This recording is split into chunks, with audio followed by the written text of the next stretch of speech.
Cześć siemano. Jeśli podobają Ci się moje filmy i chciałbyś, żeby pojawiały się na kanale jak najwięcej, to być może warto rozważyć drobne wsparcie mojego kanału, albo przynajmniej zostawić suba, no i łapkę w górę pod tym filmem. A teraz przejdźmy sobie do głównego tematu tego odcinka. Jako że zagłosowaliście, lud przemówił, to tematem będzie wybór profesji.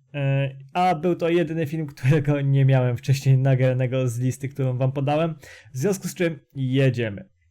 Jeśli chodzi o wybór profesji w TB, to myślę, że warto zwrócić uwagę na kilka czynników.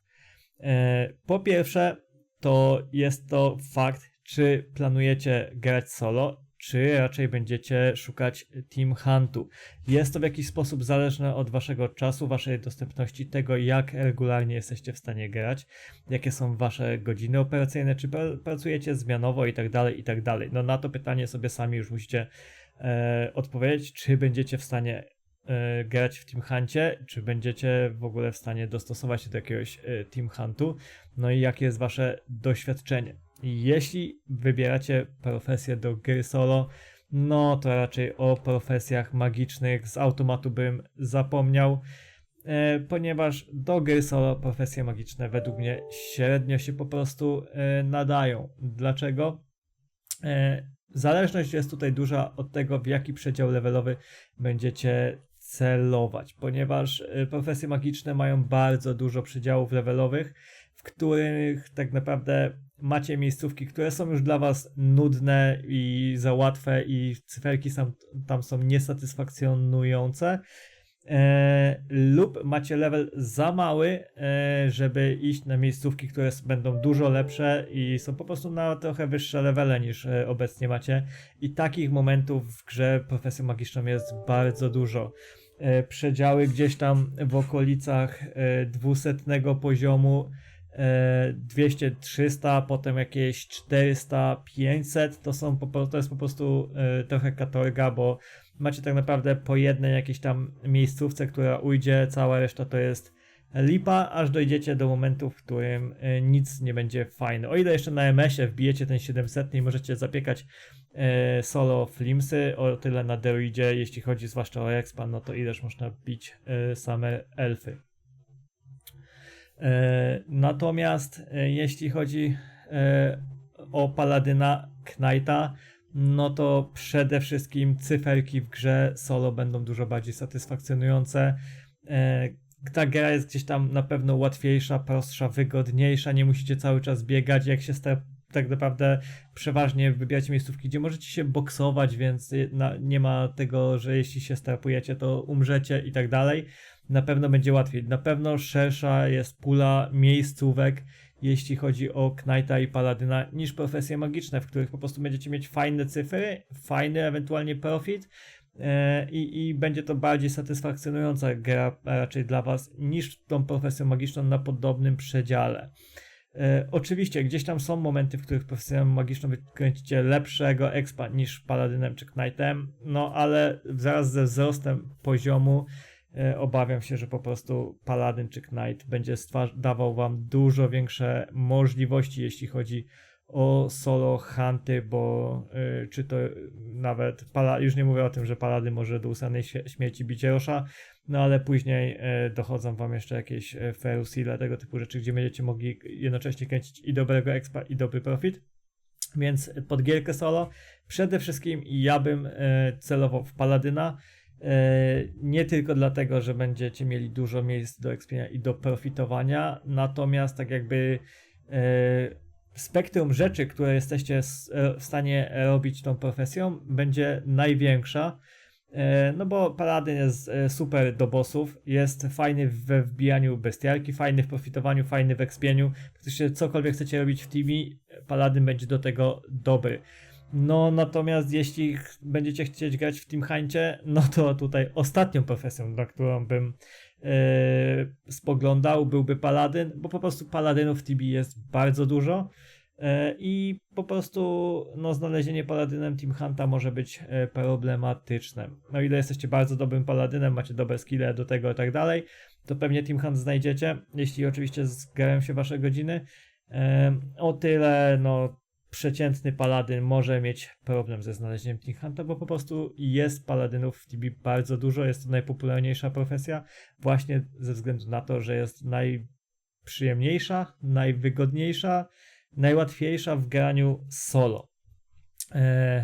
To jest jakby jedna strona medalu. Kolejna rzecz jest taka, czy jesteście totalnie nowym graczem Tibia, to dla was w ogóle coś nowego, abstrakcja, czy wracacie po wielu latach do Tibi, po wielu latach przerwy, no to też jest to duża różnica, ponieważ na pewno gra Paladynem czy Knightem będzie łatwiejsza generalnie mechanicznie i tak jakby na mniej rzeczy musicie zwracać uwagę niż grając profesją magiczną. Nie ma, sam fakt, że nawet w trakcie Team Huntu Knighti potrafią sobie odpisywać na Facebooku, czy Paladyni, czy gdzieś tam sprawdzać różne rzeczy, przypinać sloty i tak dalej, czego na profesji magicznej nie zrobicie, bo albo padnie wam Knight, albo Paladyn, albo wy sami padniecie, bo coś was wystrzeli. No to tak dość mocno obrazuje, jak więcej koncentracji i akcji w trakcie Hunta wymaga gra profesją magiczną niż Knightem czy Paladynem.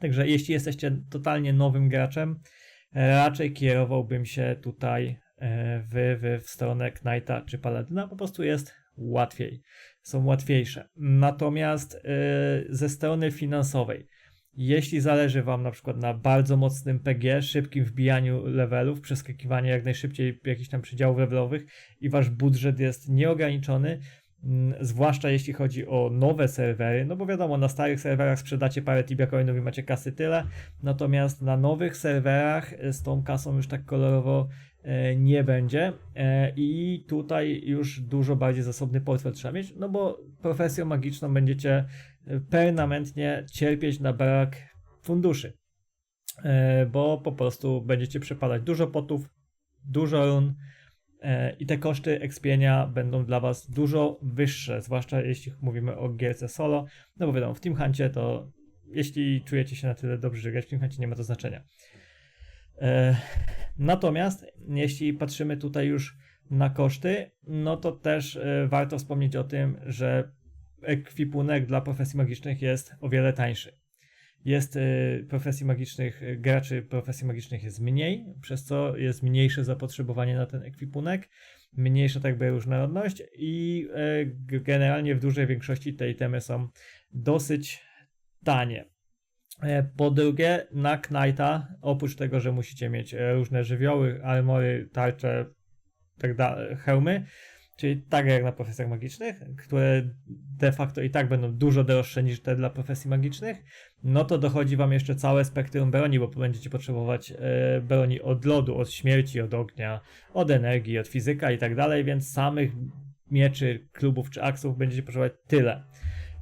To jest kolejna taka jakby tutaj kolejny punkt, na który warto zwrócić uwagę, że ekwipunek dla Knighta czy dla Paladyna jest po prostu bardzo drogi, jako że tych profesji jest po prostu dużo więcej, zapotrzebowanie na te przedmioty jest większe, no to też automatycznie cena tych przedmiotów jest wyższa, no bo na magach macie po jednej różdżce, zawsze każdy dąży do tego, żeby mieć tą najlepszą, macie Elven Maila, który mamy 2023 rok i nadal Elven Mail jest najlepszą zbroją dla maga, zwłaszcza high levelowego.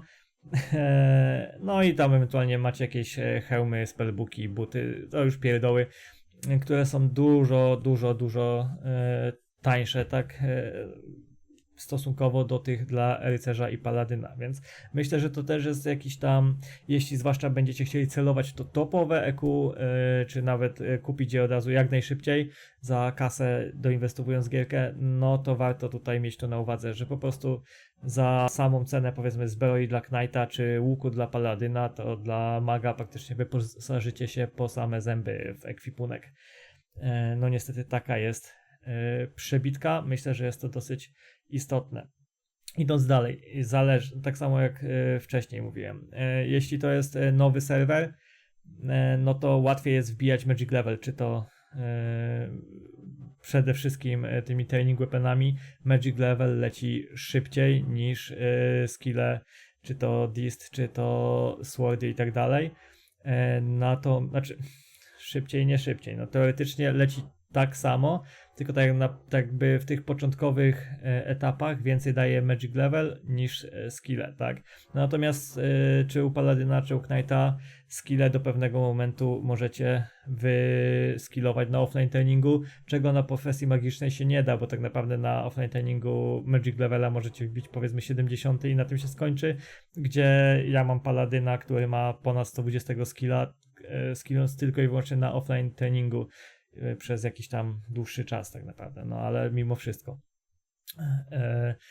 Także to też warto na to zwrócić uwagę. Natomiast jeśli decydujecie się na stary serwer, przede wszystkim ja w życiu bym nie zakładał nowej postaci, bo nawet jeśli chciałbym grać od małego levela, startować, a nie jakiegoś tam wyższego, żeby tak nabierać doświadczenia, powiedzmy, bo jesteśmy niedoświadczonym jeszcze graczem, czy tam chcemy się nauczyć nową profesją, no to i tak warto, myślę, kupić, bardziej się opłaca kupić postać wyskillowaną, czy to 8, czy 30, czy 50, powiedzmy level, byle była to postać wyskillowana, nawet te 100 czy 110 skilla, jeśli będzie miała, no to już zaoszczędziliśmy masę czasu, będzie nam się grało dużo przyjemniej, dużo łatwiej, no i przede wszystkim oszczędzimy dużo pieniędzy, no bo nie oszukujmy się, wyskillować na offline treningu te 100, 110 to nie jest jakiś mega problem, taka postać będzie bardzo tania, to będzie powiedzmy 100 Tibia coinów, podejrzewam, już będziecie w stanie coś takiego kupić.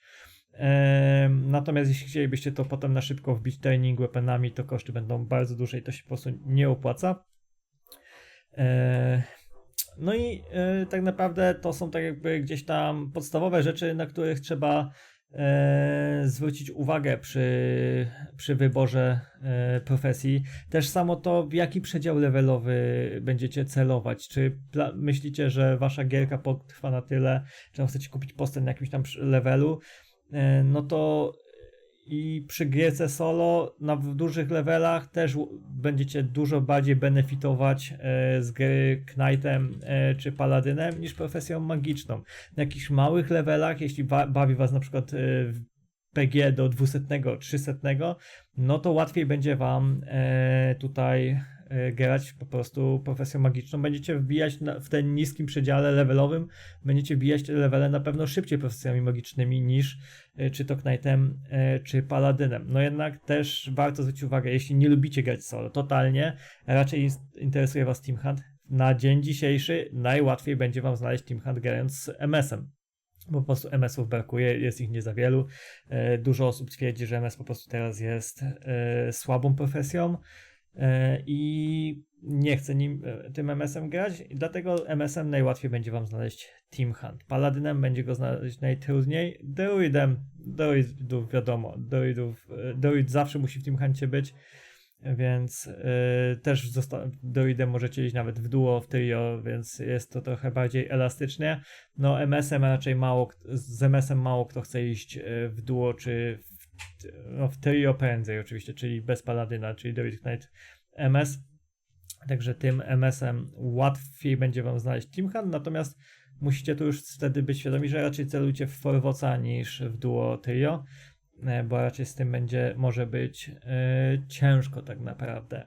Natomiast pewnie wszystkich najbardziej w całym tym filmie interesowało, żebym powiedział, która profesja jest najmocniejsza, najsilniejsza, żeby wybrać tą kurde, która wymiata.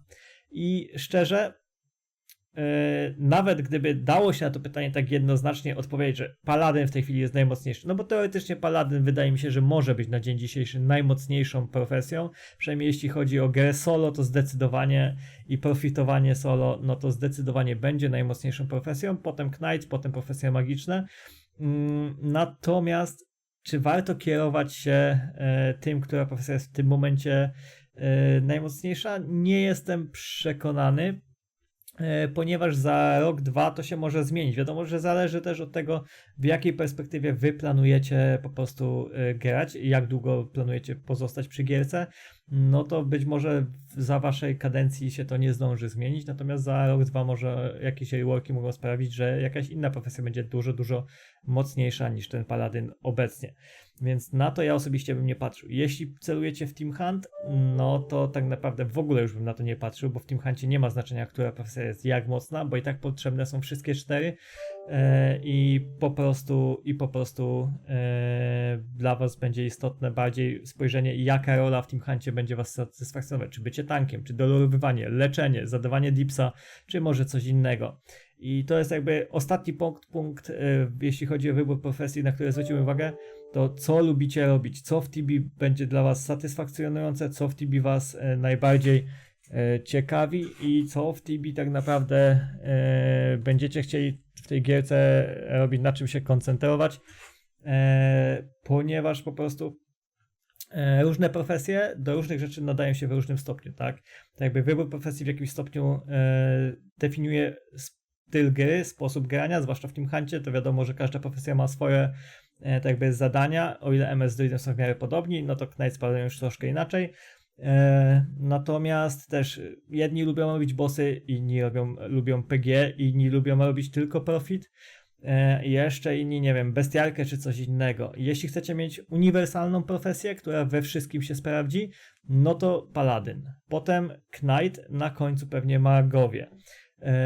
Natomiast z drugiej strony, jeśli przede wszystkim lubicie bossy, no to i będziecie chcieli głównie robić bossy, gdzieś tam expienie, PG i tak dalej was tak bardzo nie interesuje, ale jara was dropienie złotych przedmiotów, no to na pewno nie wybierałbym Knighta. Dlaczego?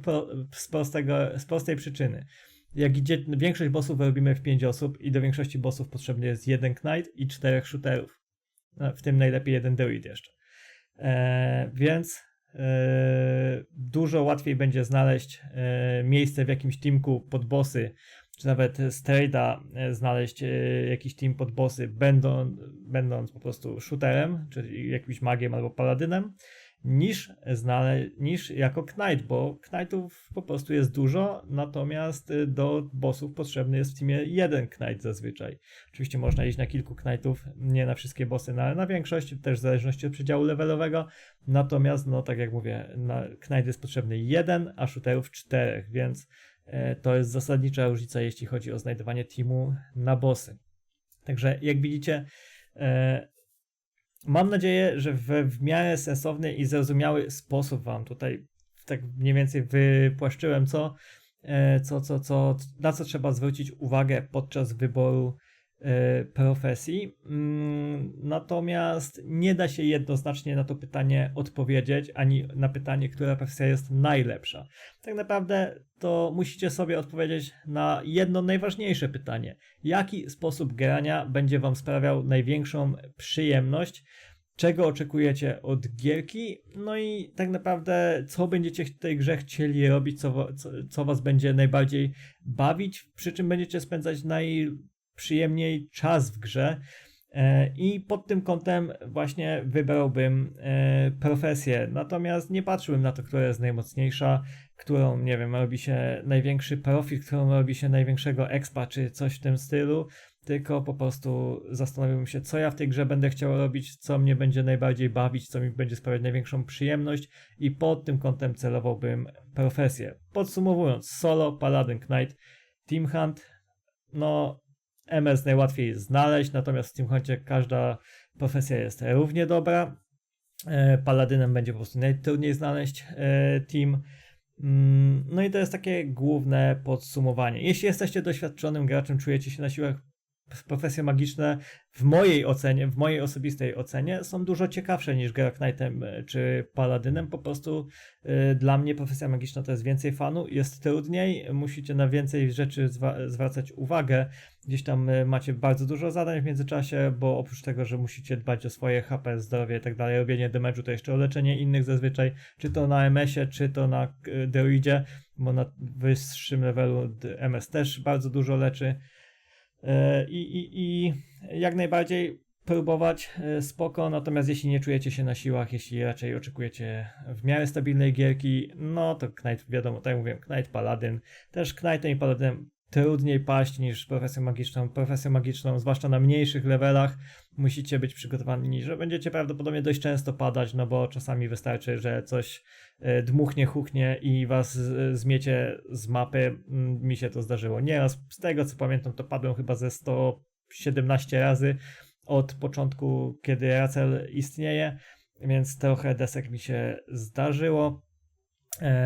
Natomiast Knightem gdzieś tam, czy Paladynem, takich przypadkowych śmierci raczej jest mniej, natomiast no Knightem wiadomo, stajecie, jak expicie stajecie w boksie i jak przecenicie swoje siły, no to też możecie się czasami zdziwić. Na dzisiaj to tyle. Mam nadzieję, że film się podobał. Już za tydzień we wtorek wrzucimy sobie film na temat damage'u, zwiększenia damage'u z koła, potem pewnie o leczeniu. Natomiast dzisiaj sobie kończymy. Przypominam o subskrypcji kanału, przypominam o łapach w górę. Oczywiście jeśli podobają się filmy, podoba wam się kanał, no to fajnie, jeśli troszeczkę ten kanał wesprzecie, oczywiście finansowo też.